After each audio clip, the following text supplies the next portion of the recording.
ಆಡಳಿತಕ್ಕೆ ಹೆಸರುವಾಸಿಯಾಗಿರುವ ಕರ್ನಾಟಕ ವಿಧಾನಮಂಡಲವು ಈ ಬಾರಿ ಕಾಮನ್ವೆಲ್ತ್ ಪಾರ್ಲಿಮೆಂಟರಿ ಅಸೋಸಿಯೇಷನ್ನಿನ 11ನೇ ಭಾರತ ವಿಭಾಗದ ಸಮ್ಮೇಳನವನ್ನ ನಮ್ಮ ಸಿಲಿಕಾನ್ ಸಿಟಿ ಬೆಂಗಳೂರಿನಲ್ಲಿ ಆಯೋಜನೆ ಮಾಡ್ತಾ ಇದೆ.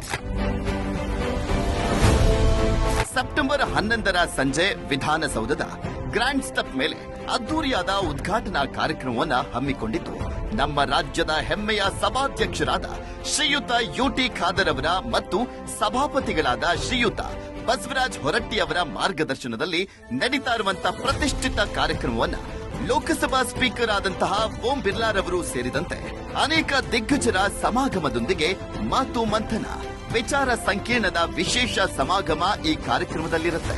ಕರ್ನಾಟಕದ ಇತಿಹಾಸದಲ್ಲಿ ಪ್ರಪ್ರಥಮ ಬಾರಿಗೆ ರಾಷ್ಟ್ರೀಯ ಮಟ್ಟದ ಸ್ಪೀಕರ್ಗಳ ಸಮ್ಮೇಳನವು ದಿನಾಂಕ 11ರಿಂದ 14ರವರೆಗೆ ಬೆಂಗಳೂರಿನಲ್ಲಿ ನಡೆಯುತ್ತಿರುವುದು ಅತ್ಯಂತ ಸಂತೋಷ. ಈ ಕಾರ್ಯಕ್ರಮದ ಯಶಸ್ಸಿಗೆ ತಮ್ಮೆಲ್ಲ ಸಹಕಾರವನ್ನು ಯಾಚಿಸುತ್ತೇನೆ. ಇದೇ ಸೆಪ್ಟೆಂಬರ್ 12 ಮತ್ತು 13 ಬೆಂಗಳೂರಿನ ತಾಜ್ ವೆಸ್ಟ್ ಎಂಡ್ ನಲ್ಲಿ ಭಾರತ ಕೇಂದ್ರ ಸರ್ಕಾರದ ಸ್ಪೀಕರ್ ಸೇರಿದಂತೆ ವಿವಿಧ ರಾಜ್ಯ ಸರ್ಕಾರಗಳ ಸಭಾಪತಿಗಳು ಮತ್ತು ಸಭಾಧ್ಯಕ್ಷರು ಈ ಸಮ್ಮೇಳನದಲ್ಲಿ ಭಾಗವಹಿಸಲಿದ್ದಾರೆ. ಜನತಾಂತ್ರಿಕ ಮೌಲ್ಯಗಳು, ಉತ್ತಮ ಆಡಳಿತ ಮತ್ತು ಜಾಗತಿಕ ಸಹಕಾರಗಳನ್ನ ಉತ್ತೇಜಿಸುವ ಈ ಕಾರ್ಯಕ್ರಮ ಒಂದು ಜನತಾಂತ್ರಿಕ